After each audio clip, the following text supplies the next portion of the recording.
Aquí estamos nuevamente, amigos, para seguir adelante con nuestra serie de videos de estudios bíblicos sobre contestando tu pregunta. Con las preguntas que nos están llegando y los comentarios de nuestros televidentes, se nos muestra que hay un interés de investigación y eso nos hace admirarlos a ustedes y felicitarlos y más animarlos a que sigan enviándonos sus preguntas y sus comentarios sobre los videos que ya hemos estado presentando.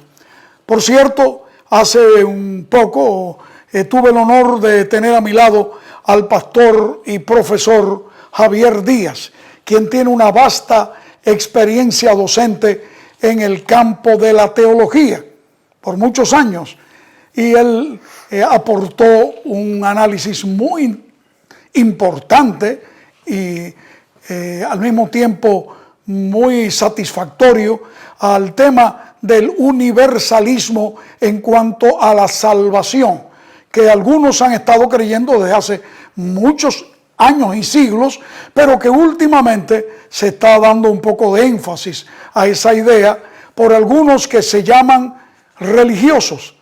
Hay algunos que hasta dicen: he dejado de ser miembro de la iglesia porque ahora creo que Dios me salva, esté o no esté en la iglesia, haga o no haga lo que he estado haciendo. Bueno, es peligroso. Yo quiero decir algo antes de seguir adelante, y es que hay un grave error cuando se crea que uno se salva porque haga buenas cosas o se pierda porque haga malas cosas. La verdad es que el reino de los cielos va a estar lleno de muchos pecadores que hicieron cosas horribles, pero hubo en ellos una experiencia. Conocieron a Jesucristo como su Salvador y se arrepintieron de sus pecados. Ellos renunciaron al pecado. No tenían fuerzas, o no tenemos ninguno de nosotros fuerzas por nosotros mismos para vivir una vida correcta. Digo yo por mí mismo, por supuesto. Yo solo no puedo. Pero Jesucristo me ha prometido que Él me va a dar la fuerza necesaria para vivir la vida que Él desea que viva. Porque lo que Dios quiere, en definitiva, es que yo desarrolle la facultad de la voluntad propia que Él puso dentro de mi vida desde el día que fui formado desde el vientre de mi madre. Esto es importante, el arrepentimiento de mis pecados y el aceptar sobre todo a Jesucristo como mi único Salvador personal y su muerte en la cruz que fue necesaria para que yo pueda ser salvo. Eso también se aplica a ti, por supuesto. Pero bien, no quiero extenderme mucho, sino dar lugar a la pregunta que hoy nos corresponde contestar. ¿Hay una segunda oportunidad de salvación después de la muerte? Escuché a alguien decir que todos seremos salvos, que aún después de muertos tendremos una nueva oportunidad para aceptar la salvación en Jesucristo. ¿Es esto así? ¿Qué enseña la Biblia sobre esto? Muy bien, yo creo que esta pregunta es muy parecida o tiene quizás conexión con lo que ya tratamos. Así que, mi querido pastor Díaz, gracias por estar acá conmigo y por sus sabias enseñanzas. ¿Qué podemos hablar sobre esto? Sobre que si Dios, como dice allí, me va a dar la oportunidad que si aún me muero siendo un empedernido pecador, inclusive hasta rebelde, hasta niego a Dios, pero me muero, pero voy a tener un segundo chance, una segunda oportunidad. ¿Puede ser esto algo que nos dé ánimo o nos pueda preocupar? Muchas gracias, pues yo otra vez me siento muy feliz de acompañarles junto al Pastor de los Ríos en este bonito e importante ejercicio espiritual del estudio de la palabra de Dios y de considerar los grandes temas que en ella encontramos. Y pastor, esto que nosotros estamos hablando hoy es, por así decirlo, como señalaba, un seguimiento, ¿verdad?, de lo que hablamos la última vez acerca del universalismo, que debemos decir lo siguiente: en varios concilios cristianos allá en Asia Menor, en los siglos IV y V, la doctrina del universalismo fue condenada y rechazada por la mayoría de los cristianos. Sin embargo, lo interesante es que esta enseñanza fue, por así decirlo, sustituida sutilmente al introducirse la temática que usted plantea implícitamente, ¿verdad?, en su pregunta. ¿Será que hay una segunda oportunidad para salvarme aún después de muerto?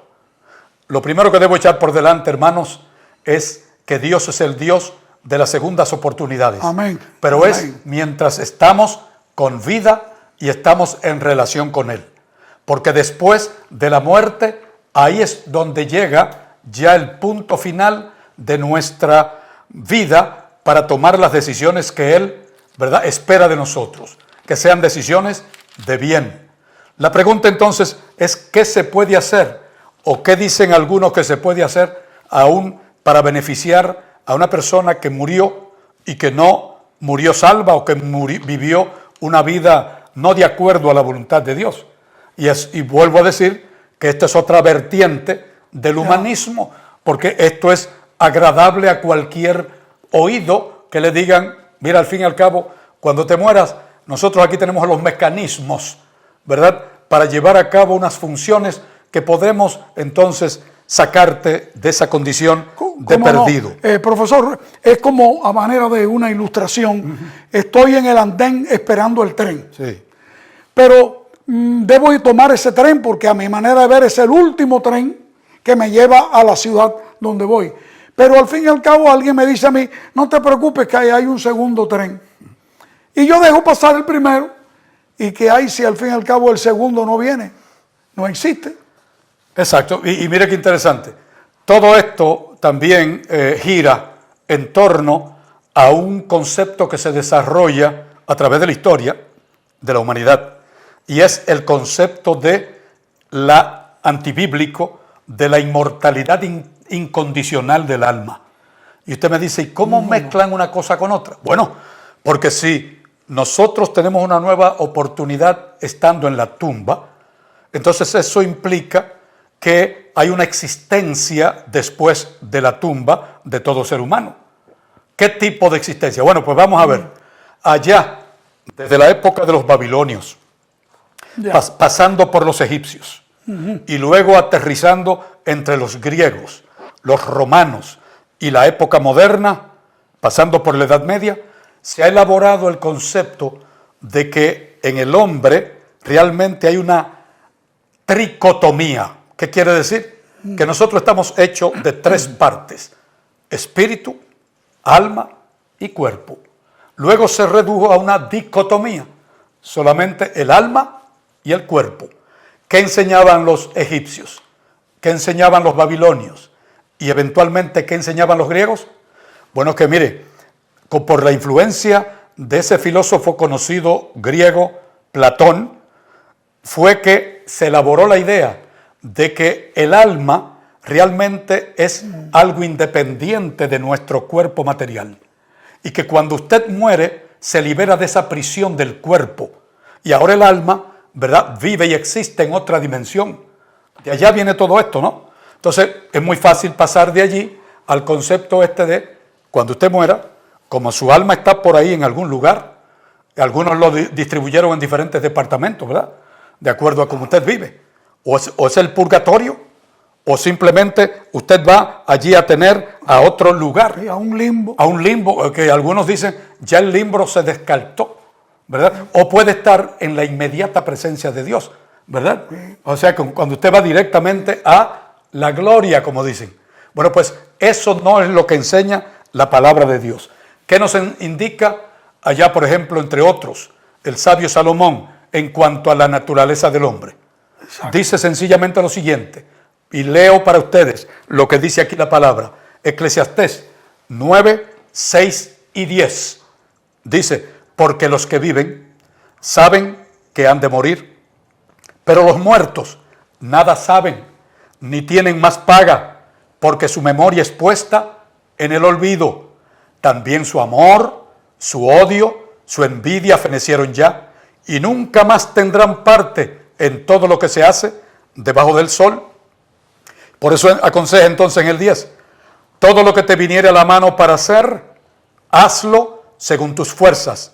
Y escuchen bien, porque en el Seol, en el sepulcro, a donde vas, no hay obra, ni trabajo, ni ciencia, ni sabiduría. Veo ahí actividades tanto físicas como intelectuales. Exactamente. No las va a ver en el sepulcro. No. Y entonces eso es lo que nos está diciendo la palabra. Miren, y con esto quiero redondear. La palabra alma nos viene del hebreo nefesh, del griego psique. Y si usted va y analiza las raíces de esas palabras, realmente nos dan cuál es la naturaleza del hombre. Para el hebreo, nefesh significa, dependiendo del contexto, vida. Eso es alma. Exacto. Vida, pero también desea a veces voluntad, significa voluntad, deseo, etc. Así que el alma no es algo que está dentro de nosotros, que fue puesta allí por Dios. De hecho, cuando el Señor termina la creación del hombre, nos dice Génesis que cuando Dios sopló en el hombre el aliento de vida, dice que el hombre llegó a ser un alma viviente. Es decir, que fue el resultado y no un elemento. Y no un elemento independiente. Entonces, ahí es donde nosotros debemos entender que nosotros llegamos a ser seres vivientes por la acción de Dios. Cuando el hombre muere, la vida desaparece. ¿O no nos dice la Biblia que el alma es mortal? Allá, por ejemplo, en Ezequiel nos dice que el alma que pecare, esa morirá. Quiere decir que si el alma del pecador muere, no podemos decir que entonces sea un alma inmortal. Seremos inmortales condicionalmente si seguimos lo que Dios nos ha otorgado y nos ha permitido elegir para nosotros vivir esa vida que Él desea. De modo que ahí tenemos entonces que la idea esta de infierno permanente y eterno o un purgatorio como una estadía temporal para limpiar mis pecados, ese no es un concepto bíblico, definitivamente que no lo enseña. No estoy de acuerdo con usted porque decimos esto siempre con el mayor respeto a la creencia. Usted puede creer lo que usted quiera creer, pero una cosa es que la Biblia lo apoye y es la palabra de Dios. Y el concepto del purgatorio es una modificación prácticamente del concepto del universalismo. Exacto. Salvo, claro, con la condición de que el purgatorio todavía es más selectivo. Sí. La persona debe arrepentirse o que haya personas en la tierra que hagan sacrificios y oraciones a favor del alma que está penando en el purgatorio, quizás hasta por cientos y miles de años, para que al fin se le dé la entrada a la salvación. Pero no es eso lo que la Biblia enseña. ¿Me permite, sí, profesor, solamente un versículo de la Biblia en el libro de Hebreos, capítulo 9, versículo 27? Miren esto. Así como está ordenado que los hombres mueran una vez y después enfrenten el juicio. Y pastor, aquí nos dice ese versículo que entre esa muerte y el juicio haya un proceso intermedio entre nosotros ser librados de un castigo o nada por el estilo. Bueno, así que lo que está diciendo es muerte y eventualmente el juicio. ¿Recuerda usted cuando Jesús dijo aquella parábola de un individuo que se creía que era dueño de todo? Dice, tú no sabes que esta noche vas a morir y lo que has guardado para quién será. Muy bien. Es decir, que el Señor Jesús mostraba que uno tiene, mientras está vivo, la oportunidad única de aceptar o no aceptar. Una de las parábolas más conocidas de Jesús es la parábola de Lucas capítulo 16. Allí, en los versículos del 19 al 31, el Señor hizo una ilustración muy poderosa para enseñar una gran lección. Esa parábola se conoce como la parábola del rico y Lázaro. Mal entendida muchas veces. Y mal entendida, algunas personas dicen, miren la prueba. Cuando murieron, ¿qué fue al seno de Abraham? ¿El alma de quién? Del pobre Lázaro. Sí, de Lázaro, ¿verdad? Lázaro, ¿eh? El pobre allí que estaba a la puerta de la casa el palacio del rico. Y el rico, ¿a dónde fue a parar? A las llamas del infierno. Bueno, pues entonces dicen, ahí está, el alma de uno fue a un lugar y el alma de otro fue a otro lugar. Así, pues, a simple vista. A simple vista. Sí. Y lo que estamos diciendo es lo siguiente, el propósito de Jesús de presentar esta parábola fue precisamente para subrayar el hecho de que es en esta vida cuando nosotros debemos tomar nuestras decisiones, que no es después de morir. Cuando el rico, dice la parábola, se levantó para hablar, oiga, ¿con quién? Con Abraham, para que le dijera, ¿verdad?, a sus hermanos aquí, que fueran y le predicaran para que no pasaran a ese lugar de tormento. ¿Qué le contestó? No hay esperanza, porque si aún se levantara uno de los muertos, ni aún creerían. Eso es lo que se llama en teología, que Jesucristo utilizó un argumento ad hominem, que significa lo siguiente, utilizó una creencia popular para dar una gran lección, para desacreditar la idea que los griegos habían enseñado y que hasta los judíos habían comprado, de que cuando el hombre muere todavía sigue con vida. Yo pienso, profesor, que lo que Jesús hizo fue darles a ellos la lección con su propio sistema. Exactamente. Con sus propias creencias. Ese es un estilo práctico para entender la verdad. Usó un sarcasmo intelectual para despertarles a ellos la mente. Pero también usted recuerda que le dijo presuntamente el Abraham que le habló, a Moisés y a los profetas tienen. En otras palabras, si tienen la Biblia, si un muerto se apareciera, si es que pudiera, no lo van a creer. Pues tienen ahí a Moisés y a los profetas. Mientras no se cree la Biblia, amigos, estamos mal.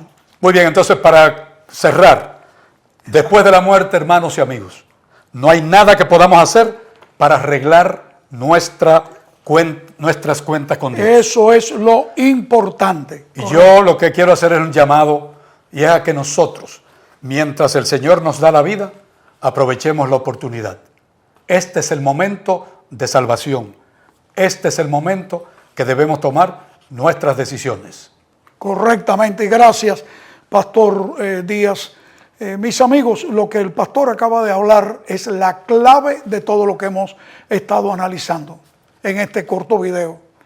Lo importante no es lo que yo crea que soy, ni las filosofías que me quieran enseñar, porque me son halagüeñas, me son agradables, porque puede ser que después que tomemos esa dulce miel del halago, nos caiga amargo en el estómago la realidad de que estamos perdidos para siempre. Ahora es el día de la salvación. Este momento, mientras respiras, el momento en que dejas de respirar, se acabó la oportunidad y bastante nos da Dios. Alguien dice, no, pero la vida es muy corta para... No, la vida es corta y para algunos más corta que para otros, pero suficientemente larga para uno aceptar a Jesucristo y sus sabias enseñanzas. Y gracias, mi querido. Gracias por su invitación, pastor. Es un honor. Que Dios bendiga a nuestra audiencia. Y por supuesto, yo estoy seguro que si pido que se levante la mano, todos van a estar de acuerdo que volvamos otra vez a tenerle con nosotros. Que Dios les bendiga a todos. No olviden, seguimos allí en nuestro sistema. Ponga allí de su like y comuníquese con nosotros a través de los medios que aparecen en pantalla. Que Dios les bendiga y hasta la próxima contestando tu pregunta.